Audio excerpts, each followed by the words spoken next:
మీ business ఏదైనా మీ ఊర్లో promotion చేయాలంటే అది సుమన్ టీవీతోనే సాధ్యం. ఇప్పుడే సంప్రదించండి. అందరికీ నమస్కారం. యాదాద్రి భువనగిరి జిల్లా కలెక్టర్ హనుమంతరావు.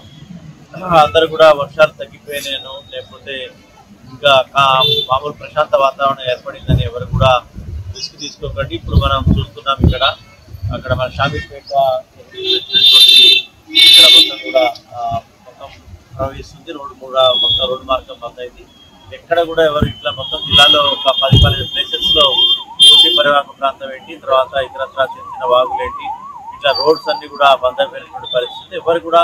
మీరెవ్వరు కూడా దుస్సాహసం చేయకండి. ముఖ్యంగా యువకులు ఈ ప్రవాహం ఏం చేస్తుంది, ఇది ఎన్నో సంవత్సరాలు చూస్తున్నా ఏం కాదని మీరు ప్రయత్నం చేయకండి. ఈ యొక్క వాటర్ యొక్క శక్తి అనేది దాన్ని మనం తక్కువ అంచనా వేయలేం. ఎట్టి పరిస్థితుల్లో బైకులతో కానీ నడక ద్వారా కానీ వీటిని దాటే ప్రయత్నం చేయకండి. పూర్తిగా తగ్గి మొత్తం రిస్టోర్ అయిన తర్వాతనే మీరు ఈ పని కట్టడానికి అనుమతి అవుతుంది. ఇక్కడ అటు ఇటు కూడా బ్యారికేడ్స్ పెట్టాం. తహసీల్దార్స్ మరియు అదేవిధంగా పోలీస్ యంత్రాంగం అందరూ కూడా పంచాయతీ అందరూ కూడా అలర్ట్ గా ఉన్నారు. అందరు కూడా బోత్ సైడ్స్ కూడా అక్కడ పకడ్బందీగా చేసుకొని చేయడం జరుగుతుంది. ఎవరు కూడా అదేవిధంగా నానిపోయినటువంటి కూలిన గోడలు ఎక్కడైనా ఉంటే అక్కడ ఎవరు కూడా నివసించాలని చెప్పేసి ఈ సందర్భంగా తెలియజేస్తున్నాం. హెల్త్ డిపార్ట్మెంట్ కూడా శానిటేషన్ పరంగా, పంచాయతీరాజ్ డిపార్ట్మెంట్, హెల్త్ డిపార్ట్మెంట్ ఆరోగ్య పరంగా కూడా చర్యలు తీసుకోవాలని కూడా ఈ సందర్భంగా అందరికీ కూడా ఆదేశాలు ఇచ్చింది.